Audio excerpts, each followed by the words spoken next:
Graça e paz do Senhor Jesus, povo de Deus, que a graça e a paz do Senhor esteja sobre as nossas vidas neste novo dia. Voltamos aqui para continuar a leitura, hoje lendo Marcos capítulo 15. Se você está com sua Bíblia na mão aí, já abra em Marcos capítulo 15 e vamos alimentar o nosso espírito com a palavra de Deus. Vamos lá? Marcos capítulo 15, a partir do versículo 1 diz: De manhã bem cedo, os chefes dos sacerdotes com os líderes religiosos, os mestres da lei e todo o sinédrio chegaram a uma decisão. Amarrando Jesus, levaram-no e o entregaram a Pilatos. Nesse detalhe no versículo 1 de que pela manhã eles tomaram essa decisão de levar Jesus a Pilatos. O julgamento começa injusto até por ser à noite ainda, né? Não era em horário adequado, a justiça tem isso também, né? E agora eles, depois de já terem decidido condenar Jesus à morte, levam Jesus a Pilatos, que era quem dava a palavra final em questões especialmente de execução, porque lembrem, as autoridades judaicas estavam sob a autoridade do Império Romano, então não podia fazer nada nessas decisões que implicavam em execução, sem levar ao conhecimento do governador nomeado pelo Império Romano, no caso aqui o Pilatos. Versículo 2: Você é o rei dos judeus? Perguntou Pilatos. A acusação foi de que Jesus estava se insurgindo contra o reino de Roma, o Império Romano, se declarando o rei dos judeus. Tu dizes, respondeu Jesus, e essa resposta de Jesus, ele não tentou se livrar. Ele não tentou se livrar porque ele tinha vindo realmente para dar a sua vida na cruz. Então, ele estava seguindo, vamos dizer assim, a determinação divina dessa sua entrega à morte. Versículo 3: Os chefes dos sacerdotes o acusavam de muitas coisas. Então Pilatos lhe perguntou novamente: Você não vai responder? Veja de quantas coisas o estão acusando. E o silêncio de Jesus causa admiração em Pilatos. E é óbvio que se Jesus quisesse escapar daquela morte, facilmente ele escaparia, inclusive tendo a chance de se defender. Por ocasião da festa, era costume soltar um prisioneiro que o povo pedisse. Já era uma tradição isso aqui. Um homem chamado Barrabás estava na prisão com os rebeldes que haviam cometido o assassinato durante uma rebelião. E esses rebeldes eram muito admirados pelos judeus, porque eles pregavam a rebelião armada contra o sistema romano para a libertação dos judeus, do domínio romano. A multidão chegou e pediu a Pilatos que lhe fizesse o que costumava fazer. Vocês querem que eu solte o rei dos judeus? Perguntou Pilatos, sabendo que fora por inveja que os chefes dos sacerdotes lhe haviam entregado Jesus. Então ficou evidente, inclusive para o próprio Pilatos, que era inveja da popularidade, da autoridade do próprio Jesus. E aí a multidão levou o assunto a Pilatos, pedindo para soltar um condenado que sempre era solto na época da Páscoa, seguindo a tradição, para aproveitar a ocasião e libertar o Barrabás, que eles simpatizavam com a causa do Barrabás, segundo uma linha de estudo da palavra. Versículo 31, mas os chefes dos sacerdotes incitaram a multidão a pedir que Pilatos, ao contrário, soltasse Barrabás. Então, o que farei com aquele a quem vocês chamam de rei dos judeus? Perguntou-lhes Pilatos. Crucifica-o, gritaram eles. A mesma multidão, ou pelo menos boa parte dela, que há pouco tempo havia ovacionado a entrada triunfal de Jesus em Jerusalém, agora estava gritando, pedindo a sua crucificação. Verso 14. Por quê?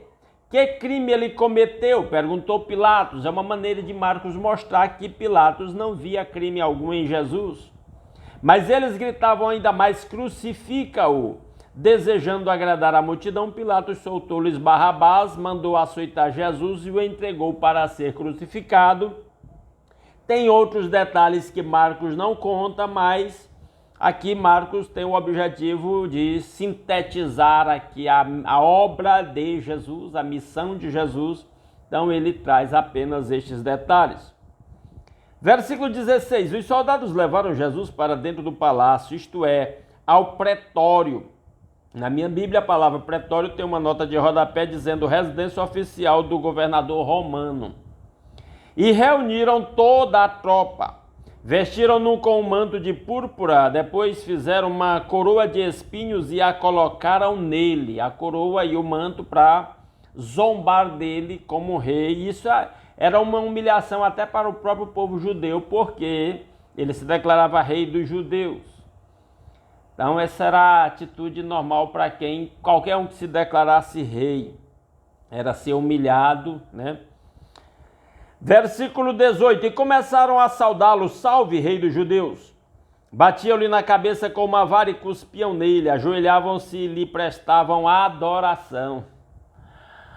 Esses soldados zombando assim de Jesus. Como será terrível o dia da volta de Jesus, em poder e grande glória, como Rei dos reis e Senhor dos senhores, e sentar no seu trono para o juízo final. E não somente para estes soldados que zombaram de Jesus, mas todos aqueles que desprezaram o evangelho de Cristo. Versículo 20: depois de terem zombado dele, tiraram-lhe o manto de púrpura e vestiram-lhe suas próprias roupas. Então levaram para fora a fim de crucificá-lo. Certo homem de Cirene, chamado Simão, pai de Alexandre de Rufo, passava por ali, chegando do campo. Eles o forçaram a carregar a cruz. Talvez Simão, naquele momento, foi meramente pela obrigação que os soldados lhe impuseram, sem saber a grandeza do seu gesto de auxiliar o Filho de Deus no transporte da sua cruz. Alguns entendem aqui que o Simão carregou o varão central e que Jesus levou a haste transversal, né? Porque a Bíblia também diz que Jesus carregando a sua própria cruz, né? Levaram Jesus ao lugar chamado Gólgota, que quer dizer lugar da caveira, provavelmente o lugar onde já se costumava executar condenados à crucificação. Então lhe deram vinho misturado com mirra, mas ele não bebeu. Essa bebida era meio que para uma espécie de anestésico ou sedação aqui para aliviar um pouquinho o sofrimento enquanto a pessoa morria crucificada. Mas Jesus não bebeu, ele enfrentou a dor, a tortura, com a consciência completamente lúcida. Verso 24: e o crucificaram. Dividindo as roupas dele, tiraram sorte para saber com que cada um iria ficar. Eram 9 horas da manhã quando o crucificaram. Ele foi preso por volta da meia-noite, passou a noite sendo torturado. E aqueles julgamentos injustos, que foram vários, porque aqui nenhum dos evangelistas conta todos os julgamentos pelos quais Jesus passou. Mas ele foi julgado pelo Sinédrio perante Anás, depois perante Caifás. Ele foi julgado 2 vezes por Herodes, aliás, por Pilatos, uma primeira vez, depois Pilatos mandou Jesus para Herodes, Herodes mandou Jesus de volta.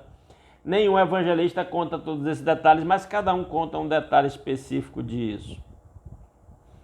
Versículo 26: e assim estava escrito na acusação contra ele, o rei dos judeus. E o Pilatos colocou isso na cruz de Jesus justamente para humilhar o próprio Cristo e os judeus também. Era tipo assim: ó, aqui o rei de vocês. Com ele crucificaram 2 ladrões, um à sua direita e outro à sua esquerda, e cumpriu-se a escritura que diz: ele foi contado entre os transgressores. Então Marcos está mostrando que Jesus cumpria uma profecia, que aqui aparece uma nota de rodapé remetendo a Isaías capítulo 53, versículo 12. E ele continua dizendo, versículo 29: Os que passavam lançavam-lhe insultos, balançando a cabeça e dizendo: ora, você que destrói o templo e o reedifica em 3 dias, desça da cruz e salve-se a si mesmo. São as pessoas zombando de Jesus. Da mesma forma, os chefes dos sacerdotes e os mestres da lei zombavam dele, entre si dizendo: salvou os outros, mas não é capaz de salvar a si mesmo. Os chefes dos sacerdotes, os mestres da lei, além da população em geral, os soldados romanos, todos contra o Senhor Jesus. Este foi o preço pago pelo meu e pelo seu pecado. E aqui eu até aproveito para abrir um parênteses e dizer: não há cristianismo sem sacrifício. Você é cristão, entenda isso. O ágape, que é o amor de Deus, implica automaticamente sacrifício. Esse é o único amor, a única forma de amor perfeito, é o amor de Deus, que não é sentimento, é decisão, e às vezes decisão contrária aos nossos sentimentos, que não é meras palavras, é atitude mostrado por gestos, e que muitas vezes implica sacrifício. Então, isso deveria ser o norte de todo o relacionamento de um cristão. O relacionamento do casal deve ser baseado no ágape, um sendo capaz de sacrificar-se pelo outro. O relacionamento de irmãos dos mesmos pais humanos, de irmãos na fé na igreja. Isso deve ser, não tem cristianismo sem amor ágape e sem sacrifício. Tolerância. Versículo 32, o Cristo, Rei de Israel, desça da cruz, para que o vejamos e creiamos. Os que foram crucificados com ele também o insultavam. Me parece que é Lucas que traz a história de que um dos ladrões se arrependeu. Mas aqui Marcos entendeu que ambos zombaram de Jesus. Pelo menos ele diz assim. Talvez só observou a atitude de um enquanto ele permanecia calado, ou talvez aquele mesmo que se arrependeu inicialmente ainda zombou, mas as palavras dele para o seu amigo lá no Evangelho de Lucas mostram que parece que ele não zombou de Jesus. Versículo 33, e houve trevas sobre toda a terra do meio-dia às 3 horas da tarde. A própria natureza reagiu à violência e à injustiça daquela crucificação. Versículo 34, por volta das 3 horas da tarde, Jesus bradou em alta voz: Eloi, Eloi, lama sabactani, que significa: meu Deus, por que me abandonaste? Ali estava o pecado de toda a humanidade sobre Jesus, e Cristo abandonado por causa dos nossos pecados, abandonado pelo Pai, no sentido de que o Pai o deixou morrer ali. Por causa dos nossos pecados. A santidade de Deus não suporta o pecado humano. Quando alguns dos que estavam presentes ouviram isso, disseram: ouçam, ele está chamando Elias, porque ele estava usando a palavra Eloi, Eloi, lama sabactani. Um deles correu, embebedou uma esponja em vinagre, colocou-a na ponta de uma vara e deu a Jesus para beber e disse: deixem-no, vejamos se Elias vem tirá-lo daí. Essa esponja embebida nesse vinagre também era uma espécie de uma bebida que se dava aos que estavam sendo supliciados na cruz, para, de certa forma, sedá-los um pouco, né? Versículo 37, mas Jesus com um alto brado expirou.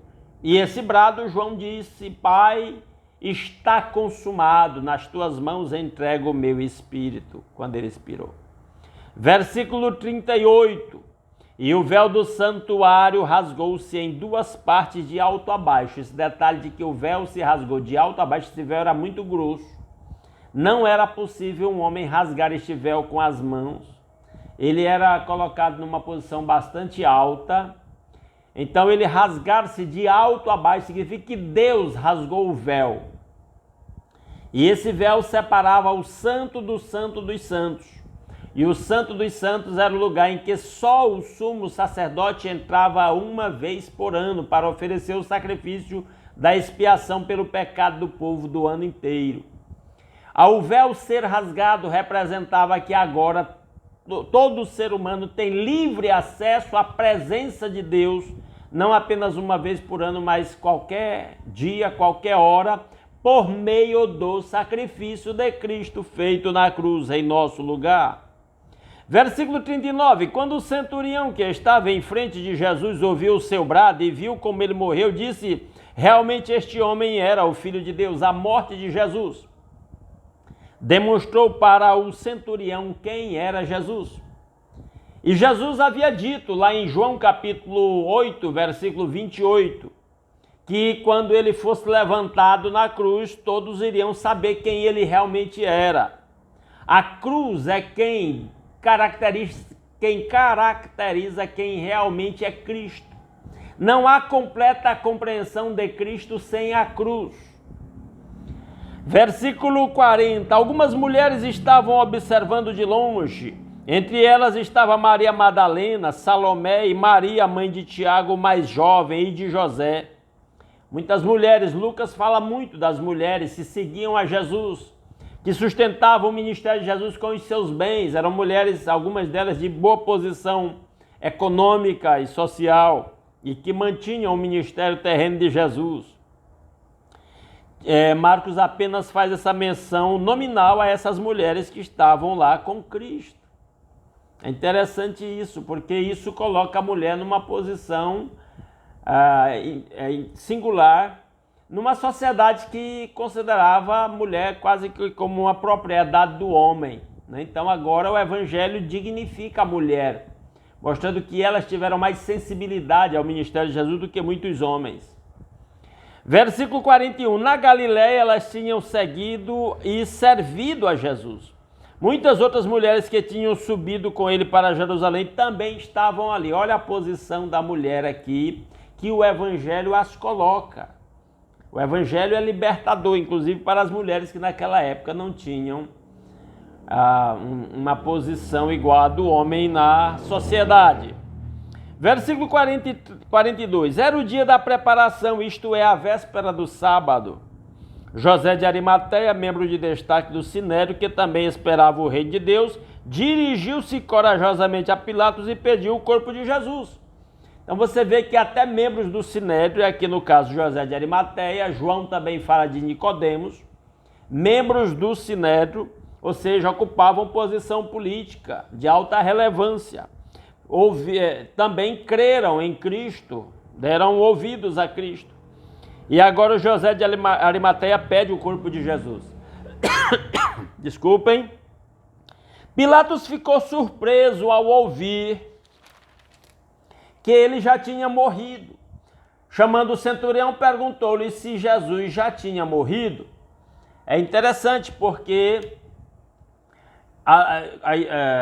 os estudiosos da história e da arqueologia dizem que às vezes uma pessoa crucificada podia ficar agonizando numa cruz até 3 ou 4 dias ou mais. Mas Jesus morreu no mesmo dia muito rapidamente. Deus, de certa forma, poupou tamanho sofrimento ao seu filho, né? Versículo 45, sendo informado pelo centurião, entregou o corpo a José. José, o homem influente, deu um sepultamento digno a Jesus, porque naquela época a história de que um condenado à morte, um bandido, ele podia ser jogado no lixão da cidade para ser comido por animais carnívoros, queimado lá juntamente com o lixo. Jesus poderia ter esse tipo de destino, seu corpo, né, ter esse destino desonroso. Isso era considerado uma desonra absoluta. Então José deu dignidade ao corpo de Jesus, que iria ressuscitar. Versículo 46, então José comprou um lençol de linho, baixou o corpo da cruz, envolveu no lençol e colocou num sepulcro cavado na rocha. Depois fez rolar uma pedra sobre a entrada do sepulcro. Maria Madalena e Maria, mãe de José, viram onde ele fora colocado. Então as mulheres estavam acompanhando tudo e viram onde Jesus foi o corpo de Jesus foi colocado. E aqui nós temos a morte do Senhor Jesus. Amanhã nós vamos ler sobre a sua ressurreição. Esperamos que esta leitura seja esclarecedora para todos os nossos irmãos. E se você gosta desse conteúdo, não saia sem deixar um like nesse vídeo. Se puder aí, compartilha nas suas redes sociais, comenta e se você concorda ou discorda de alguma coisa que dissemos, ou algum destaque que você queira fazer, algo que lhe chamou a atenção, algo que lhe esclareceu, comenta no vídeo aí. Todas essas coisas ajudam o vídeo a ganhar relevância nas redes sociais, tá certo? Aí, especialmente na plataforma onde ele é compartilhado. E se alguma pessoa está aqui e ainda não está inscrito no nosso canal, convidamos a se inscrever. Se você gosta desse conteúdo e quer continuar acompanhando a leitura da Palavra de Deus, lendo um capítulo por dia, se inscreva no nosso canal. Inclusive, falo para os meus irmãos, observe aí se você continua inscrito, porque há informações de que às vezes a própria plataforma às vezes anula a inscrição de alguém aí. Então é importante você verificar se continua inscrito no canal. Ok? Vamos orar? Nosso Deus e nosso Pai maravilhoso, muito obrigado pelas incontáveis bênçãos com que o Senhor nos tem abençoado. Obrigado por mais um dia que acrescenta a nossa existência. Obrigado pelo lar, pela família, pelo pão de cada dia, pela saúde, pelo trabalho com que cada um ganha o sustento da família. Que a bênção do Senhor esteja sobre a vida de cada servo do Senhor, preservando a saúde de quem está saudável, restaurando a saúde de quem está enfermo, tocando com o seu toque curador. Aqueles que estão doentes no espírito, na alma e no corpo, nós pedimos intervenção do Senhor para a restauração da saúde de cada um. Ó Deus maravilhoso, toca com o seu toque curador aqueles que estão enfermos em casa, aqueles que estão enfermos nos hospitais, nas UTIs, ou até mesmo aqueles para os quais não há mais recurso na medicina humana. Mas nós cremos no Deus que cura todas as nossas doenças e por isso pedimos a intervenção do Senhor em nome de Jesus a favor do seu povo. Que a sua bênção esteja sobre o lar de cada um dos meus irmãos.